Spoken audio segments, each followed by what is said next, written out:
Bom, o termo não constatação de incapacidade significa que o perito médico, em exame pericial, negou o benefício por não considerar que o segurado está incapacitado para o trabalho, ou seja, ele considerou que está apto para trabalhar. Gozado, né? Muitas vezes nós vemos, principalmente no pente fino, segurados chegando ali, uns em fase terminal até, com doenças gravíssimas, outros com braço engessado, quebrado, fraturado, problemas psicológicos, psiquiátricos, né?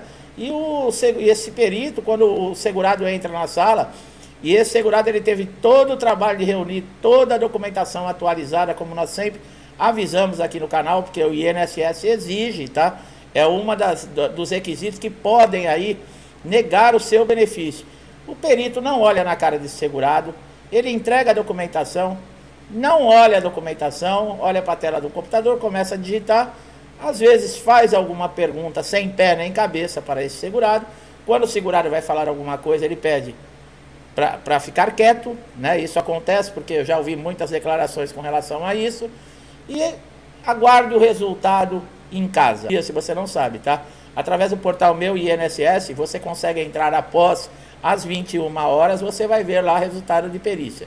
Se você não tem o cadastro, é muito importante você ter o cadastro nesse portal, porque ele ajuda demais.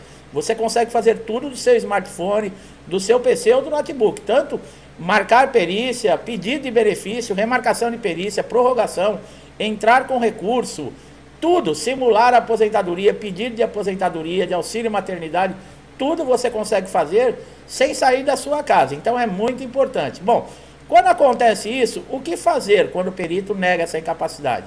Bom, o segurado ele pode entrar com recurso dentro do próprio INSS, buscando que seja revista essa decisão. O processo vai ser encaminhado para a junta de recursos, tá? Da própria Previdência Social. O segurado, ele precisa entrar com esse recurso até no máximo 30 dias depois da negativa do seu pedido de benefício. Bom, antes de entrar na junta de recursos, é bom você assistir o vídeo, que existem outros dispositivos que você pode utilizar. Mas essa junta de recursos dentro do INSS, ela representa a última instância para você recorrer. E o histórico de quem recorreu a essa junta de recursos, mais de 90% são negados. Não mudam a decisão final do perito. Então, é uma perda de tempo. Então, nós vamos dar solução, o que você deve fazer. Mas antes, como eu falei, existem alguns dispositivos também que você pode utilizar para tentar reverter essa posição que esse perito tomou, tá? Quando o perito nega a incapacidade do auxílio-doença, isso quer dizer que ele também não encontrou motivo de uma incapacidade temporária em você. E ele acredita que você pode voltar ao seu trabalho normalmente, tá? Agora, muitas pessoas não sabem. Os peritos estão tendo muita dificuldade, às vezes, para identificar se essa lesão, se essa sequela ou essa doença, ela é ocupacional ou ela tem uma natureza diferente, não relacionada ao trabalho. Por quê? Porque a doença, no caso, uma incapacidade temporária ou uma doença gerada devido ao trabalho desse segurado, ela é completamente diferente de um acidente que você possa ter tido jogando bola no final de semana, num campo de futebol, algum machucado que você teve, um acidente que você teve, que não tenha relação nenhuma com as suas atividades do trabalho. Essa atividade ocupacional, quando ela gera algum tipo de lesão, sequela ou doença, a empresa ela tem que arcar com todos os custos, mesmo a partir do 16º dia que o funcionário passa a ser responsabilidade do INSS, porque os 15 primeiros dias vai ser através de atestado médico, a responsabilidade continua da empresa. A partir do 16º dia, se foi um acidente ocupacional, a empresa tem que emitir a CAT, tá? Que é o comunicado de acidente de trabalho, e isso ser encaminhado para o INSS, juntamente com esse trabalhador, com esse segurado. Então as empresas fogem muitas vezes dessa responsabilidade. É muito melhor falar, não, isso não tem, essa doença não tem relação com o trabalho. Essa doença ele já adquiriu fora do trabalho. Por quê? Porque ela deixa de cumprir as responsabilidades. Quer continuar pagando todos os direitos desse empregado, sabe? Pode responder e até indenizar, dependendo se esse segurado conseguir comprovar que a empresa foi negligente, tá? Que ele adquiriu essa doença, essa sequela, esse acidente por uma negligência da empresa. Por exemplo, a falta de um equipamento de segurança, né? As empresas exigem, por exemplo, metas desses funcionários, que ele é obrigado a fazer, mas ela não fornece, às vezes, as condições ideais, tanto no ambiente como equipamentos de segurança. E um acidente com relação a isso pode gerar uma indenização. Uma perda de um membro, tá? Um braço, uma perna, um dedo, pode gerar uma indenização altíssima para a empresa, além do INSS ter que aposentar por invalidez. Então é uma briga muito grande. Muitas vezes os peritos, eles ficam com medo. Por quê? Porque existe uma pressão. É claro, né? Tudo aqui nesse Brasil funciona através de pressão.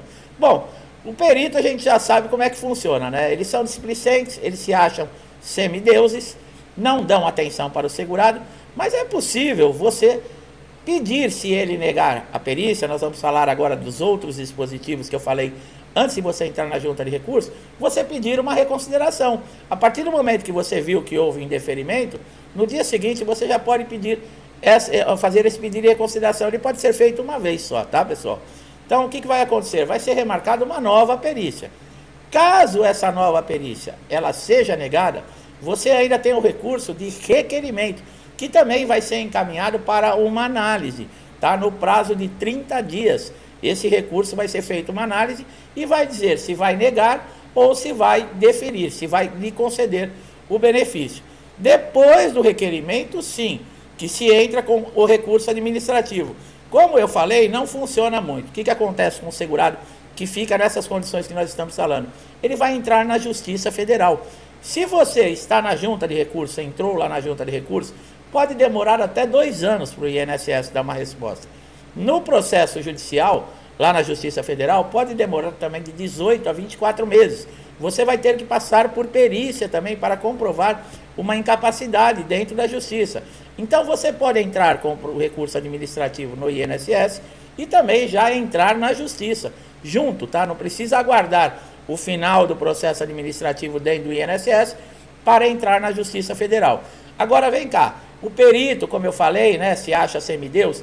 Existe possibilidade de você processar o perito porque ele negligenciou, por um maltratamento, por uma falta de respeito? Sim, nós já falamos em outro vídeo. O perito, apesar de ele ser um funcionário do INSS, quando você está na frente dele, é a relação entre médico e paciente.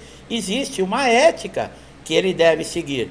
Se ele faltar com respeito, ele for negligente, a falta de atenção, ou você pode fazer uma reclamação diretamente dentro da agência do INSS, existe a ouvidoria, tá? Se caso a agência não tiver a ouvidoria, você pode ligar no telefone 135 e fazer essa reclamação.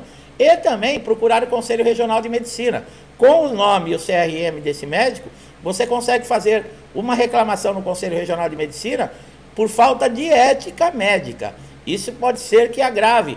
Pode ser que ele não seja punido da maneira que deveria, mas já vai ficar uma manchinha ali no prontuário dele e ele já vai ficar bem esperto antes de ele maltratar alguma outra pessoa. Agora, casos de ofensa, casos de falta de respeito, você precisa ter elementos que comprovem, tá? Somente falar não adianta. Ou você tem testemunha, ou você tem um vídeo, ou você tem uma gravação de áudio, algo consistente para comprovar que ele te humilhou, que ele te desrespeitou, que ele te xingou. E você consegue uma indenização de danos morais, entrando na justiça, tá? Caso isso aconteça, se você conseguiu gravar, filmar, ou tiver uma testemunha, procure um advogado e entre com um processo, tá? Então, é possível processar, sim, o perito. É possível você transformar, por exemplo, o auxílio-doença em aposentadoria por invalidez? Sim. Isso também depende do perito, tá? Dentro do INSS. Geralmente se começa como auxílio-doença, que é o benefício de incapacidade temporária. A pessoa chega, faz todos os procedimentos, o perito, ele vê a incapacidade temporária, ele dá um tempo de afastamento, a pessoa está vencendo esse tempo de afastamento, não se recuperou, ela entra com um pedido de prorrogação, pode ser 3 pedidos, tá, que você pode fazer de prorrogação, você vai fazendo os pedidos. Se o perito ele for sério, em algum momento ele fizer uma análise, um exame em você, e ele diagnosticar que essa lesão ela passou de ser temporária para uma lesão definitiva, uma lesão permanente, esse perito ele pode sugerir ali te dar aposentadoria por invalidez.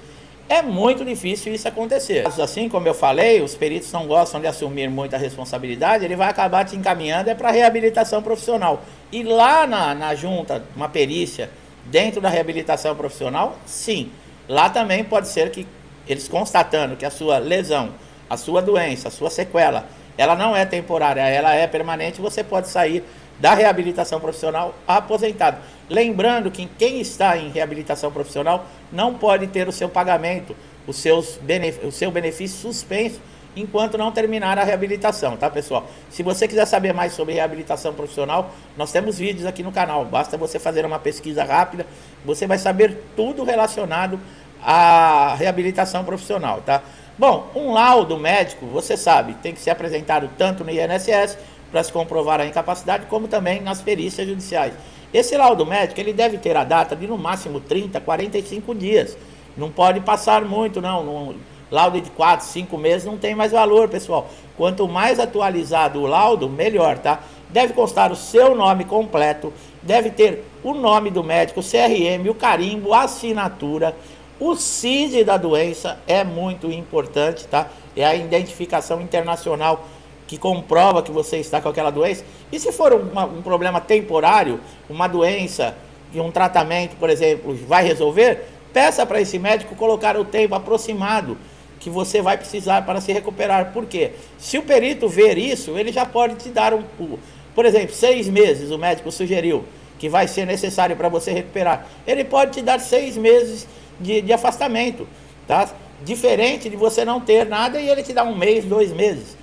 Tá? Então peça para ele colocar também, se for uma lesão permanente que não tem recuperação, peça lá que ele coloque também que está sugerindo a aposentadoria por invalidez. É muito importante você ter, por exemplo, fez cirurgia, leve seu histórico cirúrgico, fez fisioterapia, um laudo da fisioterapia, receituários médicos, as caixinhas do remédio, tudo que você puder guardar, qualquer tratamento que você tenha feito relacionado a essa sua incapacidade, guarde. Se você não utilizar no INSS, você pode utilizar na Justiça para comprovar que você realmente está incapacitado quando você fez a solicitação desse benefício, tá? Então é muito importante. Documentação, pessoal, é um dos grandes motivos que os peritos dão indeferimento, eles negam benefício, muitas vezes também pela qualidade que está o documento. Não mole, não rasure, não dobre, não amasse, guarde eles com todo carinho, porque se tiver algum problema também, para fazer uma leitura do documento já é o suficiente para o perito lhe negar o seu benefício. Se a perícia for aprovada, muita gente tem dúvidas, quanto tempo para receber? 45 dias no máximo, tá? É 30 dias que o INSS tem para implantar o benefício, mais 15 para pagamentos. Então, se a folha, o Dataprev fecha a folha no dia 20, se o seu benefício for liberado a partir do dia 21, você vai demorar aproximadamente isso, uns 45 dias para receber. Caso chegue antes, pode ser que você receba bem antes, até antecipado, né, com relação a esse período. Então, são essas dicas. Justiça Federal, você recorre, mas tenha paciência, você não vai poder trabalhar. Se você está pedindo um benefício de incapacidade, isso significa que você não está apto para nenhum trabalho. Então, enquanto estiver correndo o processo na Justiça, ou você tem alguém dentro da sua casa para pagar suas contas e ajudar você a sustentar a casa, ou você vai ter que depender de família ou de amigos, tá? Porque você não vai poder trabalhar. Meu amigo, minha amiga, vocês estão chegando aqui a primeira vez, eu espero que vocês tenham gostado da maneira que nós trazemos um conteúdo, que a informação é relevante, é uma informação importante, que ela possa ajudar você a resolver o problema que você está tendo no INSS. Se não ajudar nesse vídeo, pode ter certeza que nossos outros vídeos vão ajudar você a resolver. Não esqueça de dar um likezinho aqui no vídeo, se inscrever no canal, ativar o sininho de notificação para você ser sempre beneficiado com os nossos novos conteúdos que nós colocamos aqui todos os dias. Pode ser aquela informação que você está precisando para resolver o seu problema, tá? Não paga nada, é de graça. Meu amigo e minha amiga que estão sempre aqui comigo, meu muito obrigado. Que Deus abençoe a vida de todos vocês, com saúde, com paz, com harmonia. Eu deixo um forte abraço e até os próximos vídeos.